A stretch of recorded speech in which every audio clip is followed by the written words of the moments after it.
Okay, so today we are going to be doing my seasonal DNF video for winter. For those of you who don't know, DNF stands for did not finish. You pick up a book and then for whatever reason, you put it back down with the express intention that you are not going to pick it back up again. So some of you guys have been asking me about DNFs and if you can consider a book being DNF'd if you plan to go back to it. I mean, I think anyone can do what they want to do, but as far as I'm concerned, for me personally, a DNF is when I put a book down and I do not ever plan to go back to it. If I put a book down that I plan to go back to at some point in the future, I call that shelving. I'm just going to shelve this book for a moment, but I'll get back to it. I DNF this book, I'm not coming back to it. So, every single season I come to you guys and discuss the books that I have DNF'd for that season. Winter has just finished in Australia, so we are now in spring. Spring has officially sprung. So let's get into talking all the books that I DNF'd in the season of winter. Before we do, I just want to say how happy I am to be here doing this video, because this time last year, somehow, don't ask me how because I don't know how, but somehow I missed my winter DNF video. I also end up missing my spring DNF video, so you only end up getting summer and autumn from me, and I do apologize about that, but we're here in 2021, we're not making that mistake again. I DNF'd 3 books in the season of winter of 2021, winter in Australia, because I know some of you have just come out of summer, but here we just came out of the bitter coldness, and what better way to talk about being bitterly cold and DNFing books than by celebrating them in a video like this. 3 books that I DNF'd. Let's get into the first one. The first book that I DNF'd in the season of winter was this book, which is an ARC copy. So for those of you who don't know, an ARC, A-R-C copy, stands for Advanced Reader Copy. This is a copy of a book that certain readers will receive, generally speaking, in exchange for a review before the mass market publishing date. So it kind of gives them an advanced copy to read before the rest of the world gets to read it. I was not given this book in exchange for a review. I was given this book complimentarily when I ordered a ton of books from a particular bookstore last year. They included this one. I never got to it, and then it was assigned as a buddy read on the Murphy Napier Patreon Discord buddy read, and so I decided to join in since I had the book, but I didn't make it that far and I ended up DNFing, and let me explain why. This book just did not grab me at all. This book is an adult fantasy book and I love fantasy. I love fantasy, but I just couldn't get into this one. I'm trying to look for the author because the author's name's not on the cover. It's there. Andrea Stewart. There. So Andrea Stewart's writing as well as her world building, I just wasn't connecting to it. And this is, from what I remember, because I DNF'd this book last month and I read at least 12 books every month, so it was a while ago. From what I remember, it was at least a dual perspective, and while I thought that one of the perspectives was good, the other one I just really wasn't interested in it at all. But the one that I was interested in, it didn't really seem to go far enough for me, and it just wasn't working for me. I just found myself losing focus. I just found myself not being pulled in by the book at all. So I ended up making the very tough decision to DNF this book, because up until this point in winter I had not DNF'd any books and was starting to consider, what do I do when it comes to my winter DNFs? But with this one, I considered DNFing it after reading the first chapter, but I clung on for I think about 3 or 4 more chapters before I finally said, okay, I've been considering this for a while now, I think we should actually do it. It just didn't work for me. I know a lot of people love this book. The cheese stands alone. I stand alone with certain books that I don't like, but that's one of the great things about us as readers as a whole, is that we all have different opinions. So a lot of people do love this book and they found the magic system to be completely intriguing. I, for what I read up to, did not find that to be the case, so that's why I DNF'd it. The next 2 books that I DNF'd in the season of winter, I DNF'd in the month just gone by, August. So these ones are much more recent reads and therefore they're a lot more fresh in my mind. The first book that I DNF'd in the month of August, the second book that I DNF'd in winter, was an absolute letdown for me. And that's because it was a book that made it into my December video of 2020, where I discussed my most anticipated books for 2021. This is my first of the books mentioned in that video that I ended up DNFing, and it was The Echo Wife by Sarah Gailey. What makes this DNF even more disappointing before I even discuss the story itself is the fact that I hunted like a madman for this exact edition.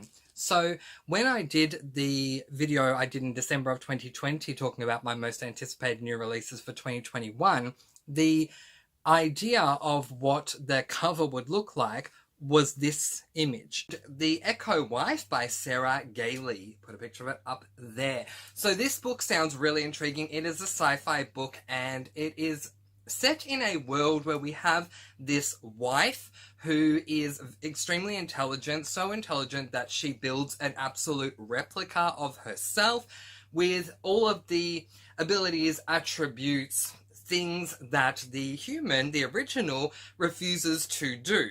She then finds out that her husband is actually cheating on her with her replica. So, time to go and deal with this. This sounds really amazing. When the book was eventually published, it was published with a completely different cover. And I did not like that cover at all. If you guys want me to do comparisons of book covers, let me know in the comments below, because there are so many I could talk about. But I did not like that one at all. I really wanted this one, and I searched long and hard. Eventually, I actually went onto eBay and found this one because someone obviously received an art copy and they didn't want to hang on to it anymore, which now that I've DNF'd it, I get it. But I'm so glad that they didn't want it anymore, because this is the edition I wanted. I'm glad that I got it. Unfortunately, the story did let me down.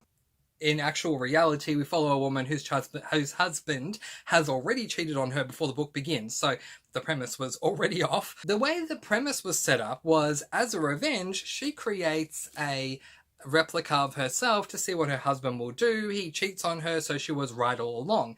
That's not exactly what happened. In fact, I feel like that is an out-and-out lie. The book opens up with her husband having already cheated on her, and he's already with this other clone ages before the book begins. Because of the premise that I've been given and the reality of what the situation was, and the fact that we were literally just dropped into this book, it took me a long time to work out what the heck was going on. We start off following this woman. She's at some gala where she's, or benefit or somewhere, she's being recognized for her work that she's doing. And that takes a while to get through. Then she receives a phone call from someone that she doesn't like, and that someone turns out to be the clone replica, but we don't know this because she doesn't say it until we get to this person. And so I had major issues. I'm not someone who likes exposition. I much rather you show me as opposed to tell me. But when you leave out vital information until the very last second in a book that is not a mystery or a thriller, that does annoy me, because I find myself to be quite lost in the book. It took me until about a quarter of the way through to work out what was going on. And because this occurs within the first quarter of the book, I will not consider it a spoiler, and I will tell you that the protagonist's husband ends up dying. I won't say why, I won't say how, I'll just say that he does. And then the protagonist, as well as the clone, end up in a situation that there's no way they could have dreamed that they would end up here, because by all scientific probability, this should not happen. So while they're in this situation, both the clone and the real human determine that they need this ex-husband guy to come back to be able to deal with the situation, but he's dead. Well, how convenient. Because she can create clones, let's create a clone of this guy. Now, I DNF'd this book when they were halfway through recreating the clone, so I can't comment on the second half of the book because I didn't get that far. Here's the thing. The whole time that the clone and the real human were working on replicating this ex-husband, I was really intrigued by that. I found that to be so interesting. It's something that I hadn't seen done before. While I had read an audio-only book called The Replicas by Brandon Sanderson and Mary Robinette Kowal that deals with the replica trope before, I had not read in a book where replicas are being created and seeing this play out in front of my eyes. So I did find that intriguing. But here's the thing. Within the first half of the book, we only really deal with those interesting moments for 10% of the book. And the rest of the time, we are dealing with these petty things, in my opinion, that just don't matter. And I found myself screaming at the book so many times in saying, okay, why aren't we getting back to the main point? What's going on here? Hang on a minute, didn't you just say this is this, and now I'm finding out that this is that? So you lied to me, the reader, earlier, and I'm so confused. And this book just became, well, I can only call it an obscenely hullabaloo. It really did. And so I got to the halfway mark, and I knew that I had two choices. I could either keep going, or I could DNF this book.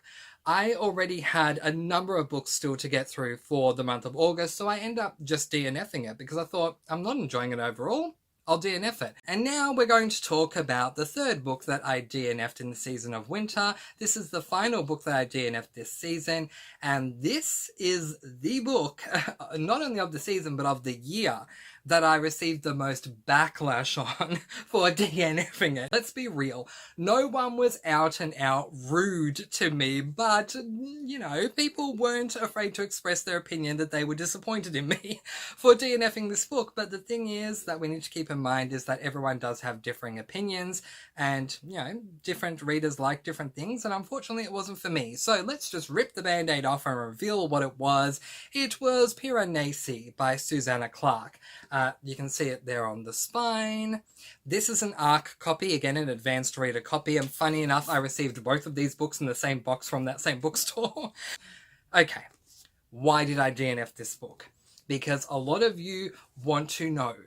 A lot of you in big, bold, capital letters say the three-letter word, why?